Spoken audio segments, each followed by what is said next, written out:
guys on MySpace or?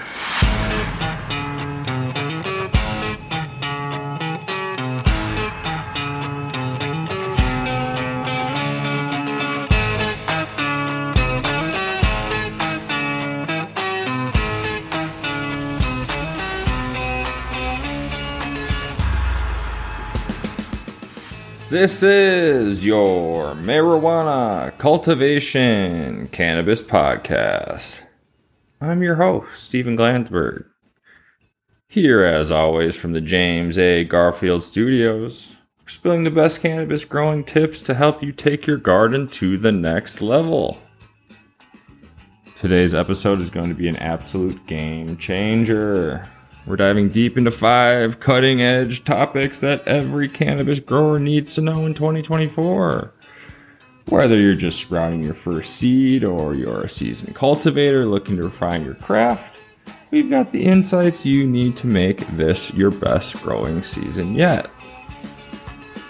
We're talking about innovations in indoor growing, automation and smart tech, optimizing terpene profiles, how to grow for flavor and aroma, the rise of regenerative agriculture and cannabis cultivation, legal updates, how can we navigate new regs in 2024, pest management, eco-friendly solutions for common cannabis pests, and as always, if you've got questions, feedback, or just want to tell me I'm off my rocker, shoot an email to ContactMCCPod@gmail.com.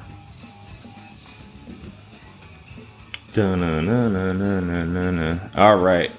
Now, before we get into it, I just wanted to say a few words about what's going on with me and what's going on with the podcast.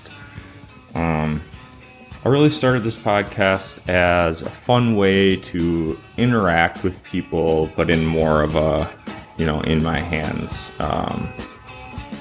hand on the wheel, steering the ship type of way. On Reddit and other forums, you only get so far. You see the same questions asked over and over again. So I was really excited to start this cannabis podcast. And also a big part of it is just not having very many people in my real life that I can talk about this stuff with. I've been pleasantly surprised and happy with my download numbers. They're quite good. And like when you search for marijuana or weed growing, cannabis, those sort of things, I come up pretty high in the list now on podcast platforms. Here comes the but. I really have gotten almost no emails about feedback or questions, that sort of thing. I thought that with feedback, it could help me improve the podcast and I could maybe just get better and better as time went on. But I just haven't had any, despite, thousands and thousands and thousands of downloads. So it makes me a little bit worried, as I've never had a podcast before, that I can't trust these numbers that I'm getting from the company I pay to do my podcast uploading. Or, I'm not the type of person that is probably going to email in very often to a show. But, even if just like 1% of the listeners did, my inbox would be flooded. So I'm just a little worried that there's really actually not anyone listening to this, and I'm just kind of speaking into a void. So if you are listening and enjoying it, and shoot me an email, ContactMCCPod@gmail.com, because I'm kind of getting to that point where I don't know if this is going to work going forward to keep making episodes, just because it kind of makes me sad when I put out an episode and then I get almost not even one piece of feedback, not an email being like, hey, you messed this up, or being like, oh, my bad, and then I would learn something, right? So then that'd be valuable, So, and then the other thing that's kind of led me to this feeling, as I mentioned in a couple of episodes, if you could please give a 5-star review on Apple Podcasts. You just go to my page, like the main page. It's kind of wonky, and you have to scroll down a little bit through a few episodes. But then below that, there'll be a 5-star option to click and then write a review if you want. And I mentioned that, and I was like, yeah, and there's only 6, so if you could do that, that'd be great. And as I just checked before recording this episode, and we're still at 6. So, yeah, like I said, not a pity party at all. Totally get, us stoners don't want to talk to people a lot of the time. We're kind of introverts, and I get that. But my worry is this is just like bots that are showing me these downloads, or I'm getting bad numbers for my podcast hosting service, which is fine. And we don't have to do the podcast. But the numbers that I see and the growth that we've seen suggest that a ton of people are listening. But it just, I don't know. I'm just really questioning the numbers they're giving me. Anyway, enough of the sad talk, bro. We don't give a shit. Just give us the goods. This is like 100% what I would be saying right now. So let's get back into it.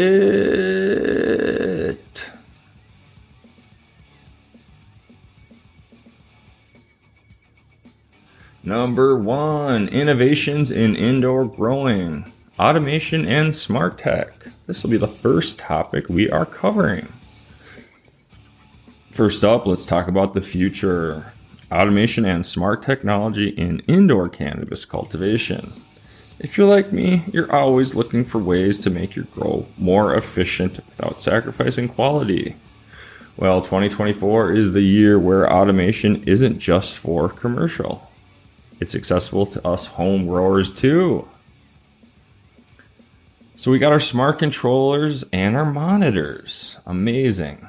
Gone are the days when you had to manually adjust your lights, fans, and nutrient feeds.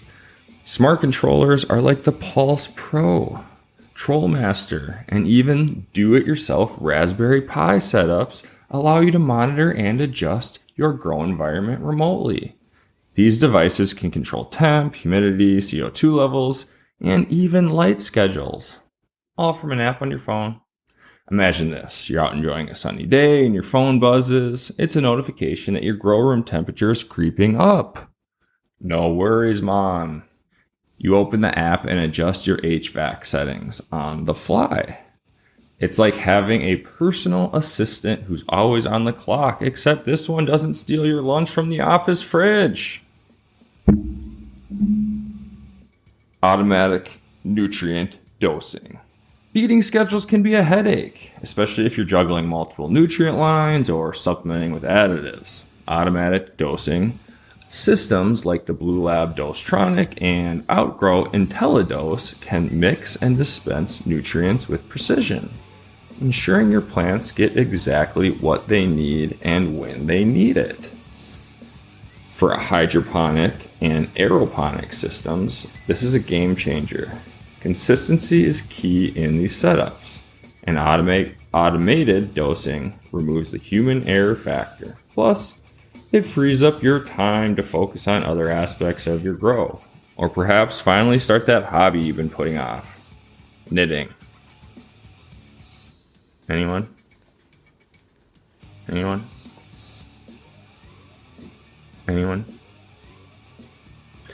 Environmental sensors. Wow, wow, wow, wow, wow, wow, wow, wow, wow, wow. Sensors are becoming more advanced and affordable. You can set up a network of sensors to monitor soil moisture, pH levels, and even detect pests early on. Who'da thunk?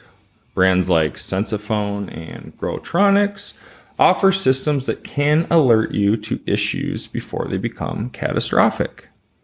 Early detection is critical, however.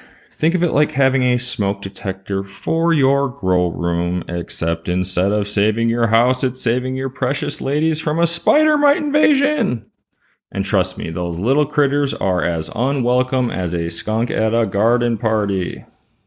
Believe it or not, some growers are integrating voice assistants like Alexa or Google Home into their grow operations.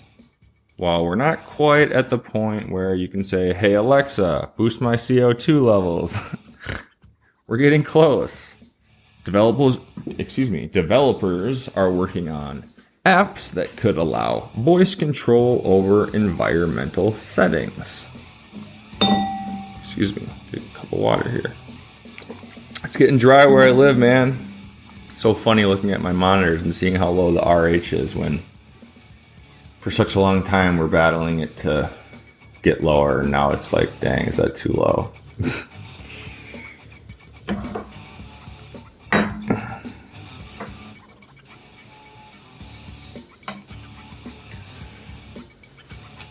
So going on with the artificial intelligence talk, obviously it's making strides, and the analytics that they're able to gather and then spit out allows us to predict plant growth patterns, optimal harvest times, and even diagnose potential issues based on visual data. It's like having a botanist and a fortune teller rolled into one minus the crystal ball. At least that's the hope, right? We'll see. It's so new. I mean, and it's as bad as it's ever going to be. So obviously it's only going to get better. I'm a big proponent of automation and AI where we can, leverage it. Let's just hope they don't take our jobs. So for a pro tip, start small. You don't need to automate your entire grow overnight. Begin with a smart controller or an environmental monitor and expand as you get comfortable with the technology. Think of it like dating. You wouldn't propose on the first date, right? Unless you're into that sort of thing. Number 2, optimizing terpene profiles. How to grow for flavor and aroma. Let's delve into something that's often overlooked but incredibly important, terpenes. And I think that's changing, but definitely growing up for me, it was about sativa and indica, right? So these aromatic compounds are responsible for the scent and flavor of your cannabis buds. And they also contribute to the entourage effect, enhancing the overall impact of your bud.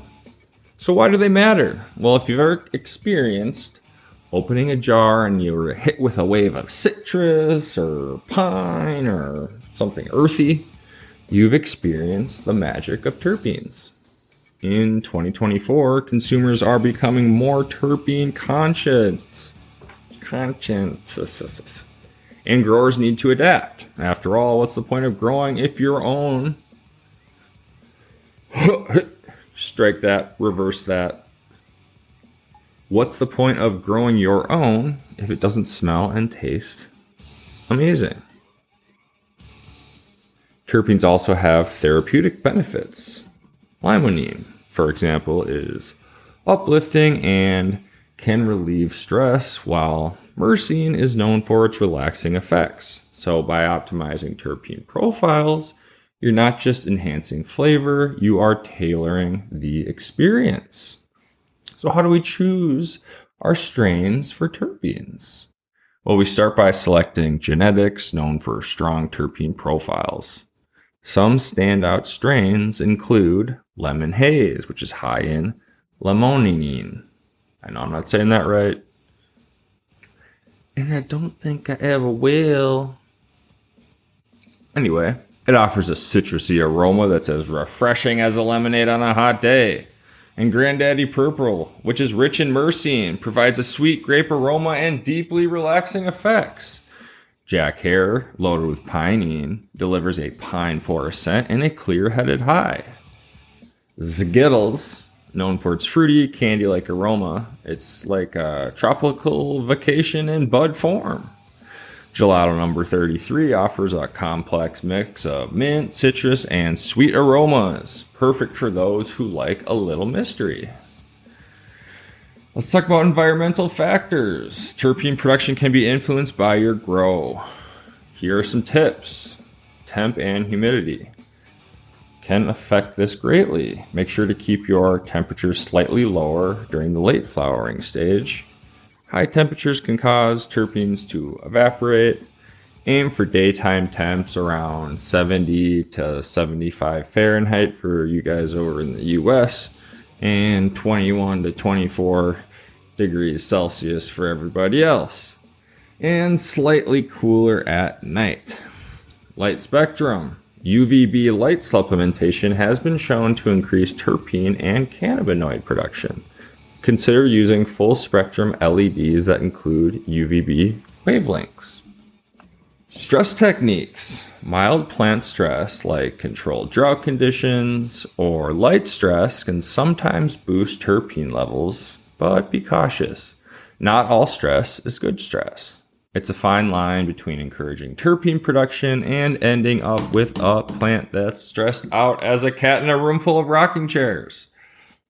Nutrient management. Avoid overfeeding with nitrogen during the flowering stage, as it can negatively impact terpene development. Instead, focus on nutrients that support flower production. Phosphorus and potassium are essential for bud development. Use bloom-specific nutrients higher in these elements. Organic supplements. Products like kelp extract, molasses, and compost teas can enhance microbial life in the soil, which in turn aids terpene production. And then our micronutrients. Don't overlook elements like sulfur and magnesium, which play a role in terpene synthesis. Next, when we're talking about harvest time and curing, this can affect your terpene profile significantly. So we're going to want to monitor our trichomes. Use a magnifying glass or microscope to check trichome color. Aim for mostly cloudy with some amber trichomes for a balanced effect. And there's a lot of range in how people like to do this, so experiment and figure out what you like for your own. And then we want to make sure we're going to dry properly. Dry your buds slowly in a dark room at around 60% humidity and 60 degrees Fahrenheit or 15 degrees Celsius. The 60-60 rule is to preserve those terpenes. For curing, we're going to place dry buds in an airtight glass jar, burp them daily for the first 2 weeks to release excess moisture and gases. This process allows terpenes to mature, enhancing flavor and aroma. Another pro tip are grow bags, which I personally use. It's kind of a set it and forget it. More of a set it, make sure the RH is right in there with a hygrometer, and then forget it. And then you good. And remember, don't rush your drying and your curing. It's like microwaving a gourmet meal. It's not going to taste as good. You know what I'm saying? You know what I'm saying?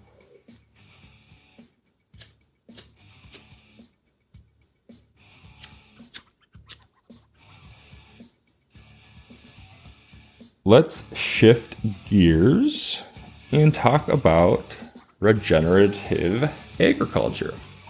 It's kind of a holistic approach to farming that focuses on soil health, biodiversity, and ecosystem resilience. This isn't just for big agriculture. Small-scale cannabis growers can adopt these practices to improve their crops and the planet. So what is this? At its core, regen agriculture aims to restore and enhance the entire ecosystem of the farm. And they have some key principles: building soil health, using cover crops, compost, and reduced tillage to enhance soil structure and microbial life. Biodiversity, planting a variety of species to create a balanced ecosystem. Think of it as inviting more guests to the party to keep things interesting. Water management. Techniques like rainwater, harvesting, and efficient irrigation systems are key to conserving water. Carbon sequestration is a practice that helps capture carbon from the atmosphere and store it in the soil. So why does it matter for cannabis? Well, healthy soil equals healthy plants. By focusing on soil microbiology, you improve nutrient uptake, plant immunity, and overall yield quality. Plus, consumers are increasingly valuing sustainability grown products. And that word would actually be sustainably grown products. You moron, Steven. We continue. It's not just about getting high. It's about elevating the entire experience. Pun intended. Now let's talk about some practical steps for you growers. Composting. Need another sip of water here.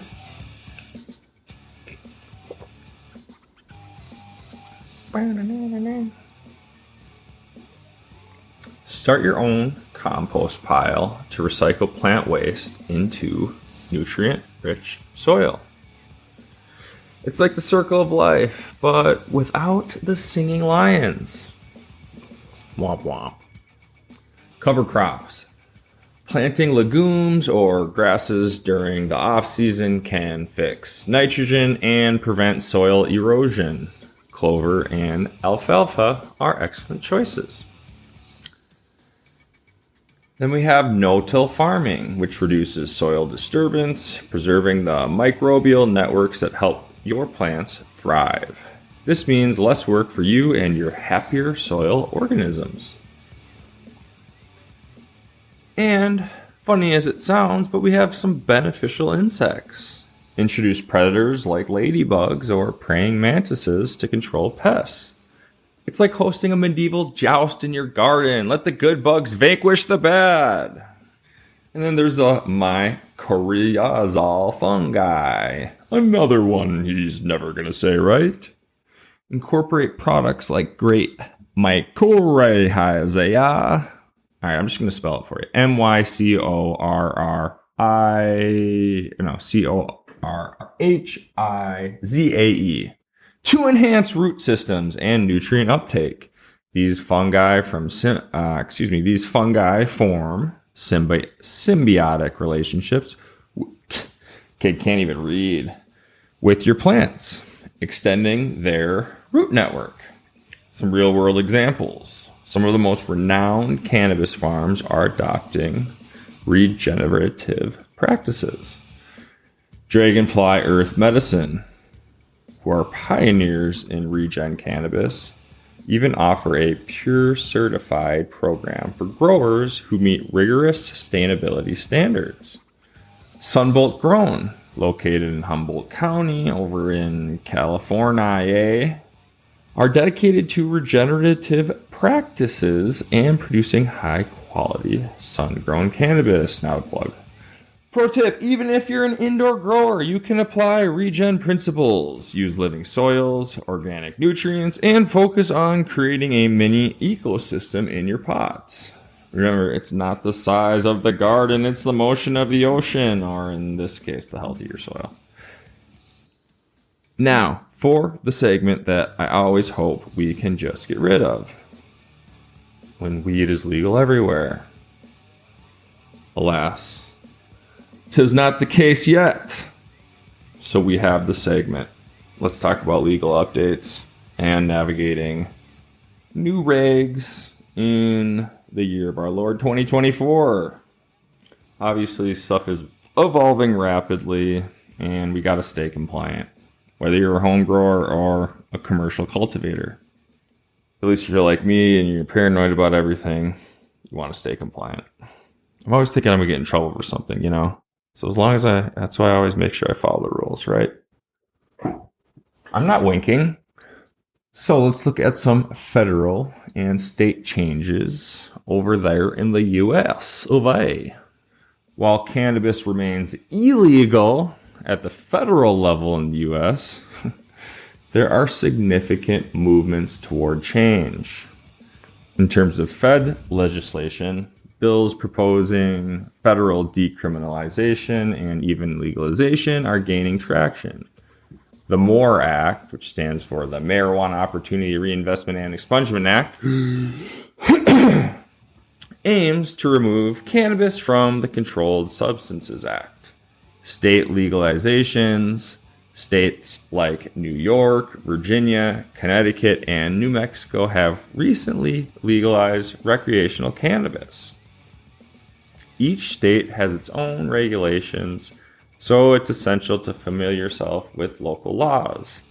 Up here in Canada, it's a national thing, so we can even freaking mail it if we want. Just kind of funny. So like I'm saying, compliance is key. Licensing, ensure that you have the proper licenses for cultivation. Some states allow home growing, but limit the number of plants, often 6 per adult with a maximum per household.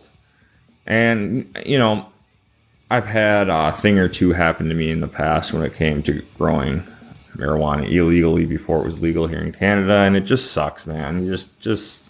It's embarrassing. And, in 50 years, it's not going to be embarrassing. It's going to be no more embarrassing than like having an open container walking down the road on the 4th of July ticket, But for now, the stigma is as it is. And yeah, it's just not worth having that on your record for future employment. Even if it's just a misdemeanor ticket, your employer's going to probably see that it's weed on there or whatever it is, or maybe even worse, where it just says drug, it doesn't say weed. So then they can just think like, whatever they want on it. It could be heroin for all they know. So like I say, and then you sleep better too, right? You don't have to worry. Anyway, enough of the dad talk. I sound like my freaking dad. And I don't even have kids. What? If you're a commercial grower, you need to adhere to strict testing for potency, pesticides, heavy metals, and microbial contaminants. Failing a test can mean losing your entire crop. Labeling and packaging regulations can include child-resistant features, warning labels, and I guess like those restrictions on imagery that they have in a lot of states.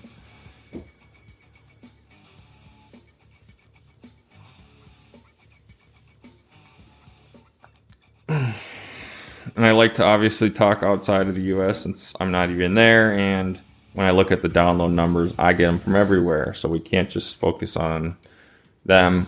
On the other hand, the innovation and the best products and the best bud is probably coming from there, but they got 300 million people, so they should. We're just up here chilling, all right? So here in Canada, here in Canada, cannabis is federally legal, but provinces have their own regulations regarding cultivation, possession limits, and distribution. Europe, however, we have countries like Malta, Luxembourg, and Portugal that are making strides toward legalizing it. But that's about it. And laws vary widely across the EU. Kind of stuck with the Netherlands. Australia, well, some territories allow home cultivation for personal use, but a lot of others do not. So let's talk about one of the challenges you might face as a grower and you're wanting to get financing to start a commercial grow in a legal state. Financial services traditionally are often hesitant to work with cannabis businesses due to federal laws. However, the Safe Banking Act claims to provide a safe harbor for banks working with legal cannabis businesses. In the U.S., IRS Code 280E, it prohibits businesses trafficking in Schedules 1 substances from deducting business expenses. And as you may or may not know, if you're not in the U.S., weed is Schedule 1, aka the worst drug out there, the same that fentanyl is on. Make it make sense. So this results in higher effective tax rates for cannabis businesses, obviously. So what you can do is join groups like the National Cannabis Industry Association, or NCIA, or local organizations, and consider consulting with a legal professional specializing in cannabis law. I know when it was legalized here, there were firms that popped up all over the place to help people get started and make sure they were compliant. And then there's a lot of education out there. Maybe not as much as 2 years ago, but it can still be found, as we get less and less new with this. You can attend webinars, workshops. They even have like industry conferences to help you stay updated with the latest and greatest. So pro tip, subscribe to newsletters or follow advocacy groups like NORML, spelled NORML, Marijuana Policy Project, or the Drug Policy Alliance to stay informed. Knowledge is power, and in this industry, it's also peace of mind. Na, na, na, na, na, na, na, na, na. All right, not a fun one, but let's talk a little bit about pest management. Eco-friendly solutions for common cannabis pests. It's the banes of every grower's existence. Nothing is more heartbreaking than seeing your hard work ruined by mites, aphids, or mold. But fear not, there are eco-friendly solutions that won't harm your plants or the environment. So here are some common pests and their problems. Spider mites, they are tiny, but they're destructive. They suck the sap from your plants, causing the stippling and leaf loss. Aphids, these can reproduce rapidly and spread diseases. They excrete honeydew, which can lead to sooty mold. Gross. The dreaded powdery mildew, a fungal disease that appears as a white, powdery substance, who knew, on leaves and buds. Dana. Fungus gnats. Their larvae feed on roots, weakening your plants and making them susceptible to disease. And then we have the thrips and whiteflies, which both can cause significant leaf damage and stunt growth. And then bud rot or botrytis, a fungal disease that can destroy buds from the inside out.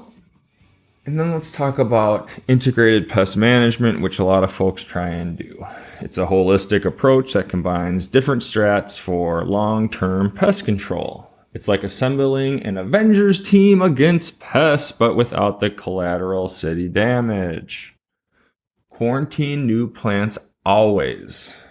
Isolate new clones or other plants before introducing them to your grow area. It's the botanical equivalent of social distancing. And I'm going to leave every joke in the world that I could say off of that one, right? Because, the old Michael Jordan quote about buying sneakers. Anyway, cleanliness is another important thing. Keep your grow area super clean. Remove dead leaves and debris that can harbor pests. Attract them. Sanitize tools and equipment regularly. ContactMCCPod at gmail.com. What do you use to sanitize your tools? I'd be curious. Is it a 70% ISO, 99% ISO, something else? Very curious. Thank you. Now we also want to monitor our environment to protect against pests. So like spider mites love dry, warm environments. So maintaining humidity levels between 50 and 60 and temperatures below 80 can deter them. And we want to have good airflow. Good ventilation can prevent mold and mildew. Fans also help in strengthening stems while making the environment less hospitable to pests because they just get blown away, And we can add some biological controls, aka bugs that are good. So we got our ladybugs, which are great for controlling aphids and spider mites. And then we have predatory mites, which are effective against spider mites. And then we have nematodes, which are microscopic worms that can eliminate soil-dwelling pests like fungus gnat larvae. And then we got some organic pesticides to talk about. We have neem oil, which is extracted from the neem tree. It's effective against a range of pests. And use it as a foliar spray, but avoid during flowering to prevent messing up your taste in your buds. And then there are those insecticidal soaps. These can control soft-bodied insects like aphids and whiteflies. They work by disrupting the insect cell membranes. And then even stuff like essential oils, rosemary, peppermint, and clove can deter pests when used as sprays. Plus, your grow room will smell like a fancy spa. Diatomaceous earth, Diatomaceous earth, is a natural powder made from fossilized algae. It can be sprinkled on the soil surface to deter crawling insects. And then we can just physically remove them by placing sticky traps that will catch flying insects like fungus gnats, whiteflies, and adult thrips. Place them near soil level and canopy height. Pruning can also help with pests. Remove heavily infested leaves or branches to prevent the spread. Funny. And then another thing we can do is just simple water sprays. A strong jet of water can dislodge pests like aphids and spider mite. It's like giving your plants a power shower. And we want to monitor regularly. If we inspect our plants, especially the undersides of leaves where pests like to hide, we should be good. And you can use a magnifying glass or a jeweler's loupe for this to get a closer look. And that's definitely something I do. And a pro tip on that is keep a pest management journal. Document what pests you encounter, what treatments you use, and how effective they are over time. You'll develop your own, personalized IPM strategy that's probably going to be pretty sharp. Bonus topic on the day: cultivating rare and exotic strains in 2024. Because you all know I love growing and I love giving you a little extra. Let's talk about cultivating rare and exotic strains. As the cannabis market matures, consumers are seeking unique experiences, and rare strains are gaining popularity. So why would one want to grow rare strains? Well, if you're a commercial grower, it gives you that market differentiation. Offering rare strains can set you apart in a crowded market. And it's getting crowded, folks. Personal satisfaction, because there's a certain pride in successfully growing a challenging or uncommon strain. It's like climbing Mount Everest, just a little less frostbite. Yeah, that. By cultivating rare strains, you're also helping preserve genetic diversity, which is crucial for the resilience of the cannabis species. And look into this more if you're into this sort of thing. The muddying up of the genes in the strains is wild. I don't know. This isn't right because I heard this a long time ago, but it was something like these days 99% of strains, are hybrid of sativa and indica because everything is just so mixed up. It's not kept on their side of the corner these days, and it's just the 1%ers who are keeping true sativas and true indicas going. And I can't even imagine for keeping strains pure how bad that's gotten if that's at 1%. That making sense? ContactMCCPod@gmail.com and explain it to me, because as you can see, I'm struggling with it. Yeah, that. So here are some notable rare strains we can talk about. Malawi Gold. It's a pure African sativa known for its potent, energetic, high, and long flowering time, up to 14 weeks. Jesus. Panama Red, a classic from the 60s and 70s. I love those strains. I love those strains that are coming from before, long before legalization. I think there's something nostalgic about that.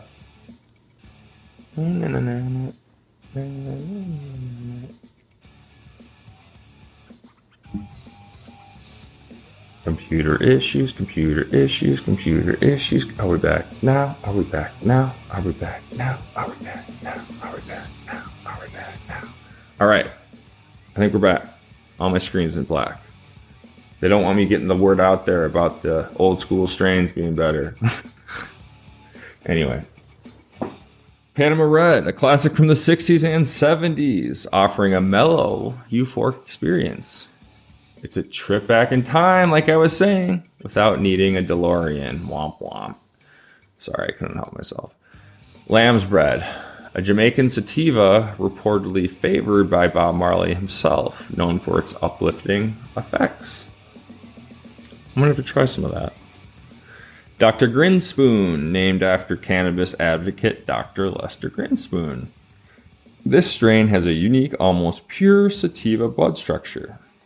But we got some challenges there. Long flowering times, like many exotic sativas have, 12 to 16 weeks to flower, which will really test your patience and your calendar planning skills. How many times have we got close to flowering and we thought we'd be done, and we weren't? And we have to leave on our honeymoon to a different country the next day, and all you have are AC infinity bases for water. And so 4 days later, your plants are already out of water, and your friend had a baby, so he actually couldn't come and watch your plants like he said he would because the baby came early, and you got home to dry flowers.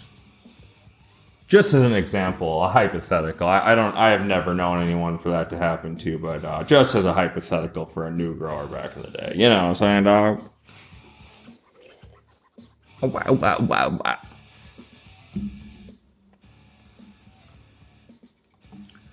Some strains also may require tropical conditions with high humidity and consistent temperatures. And another issue is seed availability. Obtaining authentic seeds can be difficult. Always purchase from reputable breeders or seed banks. And here's some tips for success. Understand the specific needs of the strain you're cultivating. Knowledge is your best friend here. Use climate-controlled grow rooms or greenhouses to mimic the natural habitat. And be prepared for, that longer growth cycle. Rome wasn't built in a day, and neither is, top shelf cannabis. Then you can network. Join grower forums or social media groups dedicated to rare strains. Sharing experiences can provide good insights for your community.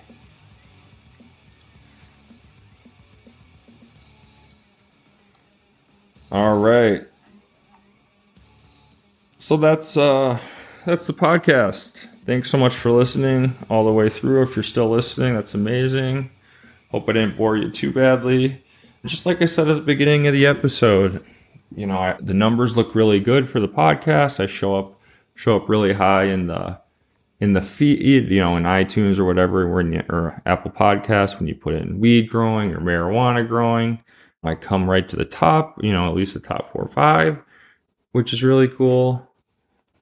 And then the numbers that my podcasting hosting company that I pay to load my podcast to all the sites, they tell the numbers they give me are really, really high.